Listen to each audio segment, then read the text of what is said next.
try not to hold me down. Feel alive when I'm in this town. Look at these beautiful stars. I wanna drive a faster car. Nothing can break me, no. Leave no trace, what's that all about? Leave no trace, or LNT, as it's sometimes shortened down to, is basically your guidelines towards wild camping. These guidelines are there to make sure that everybody can enjoy the outdoors. And if everyone follows these guidelines, then it's not an issue. It's when you've got a bunch of pricks doing this that ruins it for everyone else. Stop being an asshole. Rule 1, or guideline 1 should I say, don't litter. Easiest thing in the world not to litter. I've talked about it in my previous videos as well. Anyone who leaves litter when they're out will get a flying falcon punch. I have seen stunning, beautiful spot absolutely trashed by a bunch of wankers. More than happy to carry a 6-pack of beer up there, but when it comes to carrying 6 empty cans, they're just far too tired to do it. So take an extra bag with you and then just take the rubbish home with you. It's really not that hard.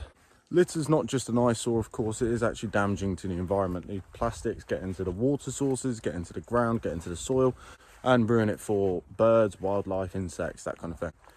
Yeah, you want nature to treat you a bit fairer, treat it fairer. Oh, so Mother Nature needs a favour.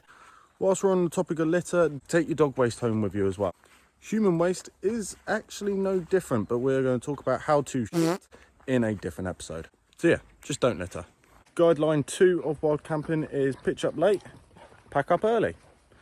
People don't want to be walking past loads and loads of tents when they're out for a walk. It doesn't actually make for the whole wild, isolated atmosphere people are chasing. I just want to be alone. And landowners tend to be asleep at night time. So who's going to move you on if you pitch up really late and you pack up really early?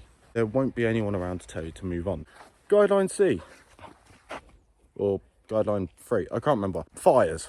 This can massively split opinions in the wild camping community. And these are guidelines and not rules. You do not have to listen to me at all if you don't want to. I'm not the fire brigade. I'm not going to be here telling you do not have fires. That'd be really hypocritical of me. I've had fires on my wild camping. Human beings love a fire. I don't know why. It's an evolutionary trait maybe. Fire means safety and warmth. Fire is really useful. It keeps you warm. It can cook your food for you. It's usually the communal waiting place if you're in a small group. However, and I can't believe I have to say this, fires are dangerous. Oh, fire indeed, hot. But the risk with fire isn't just to you.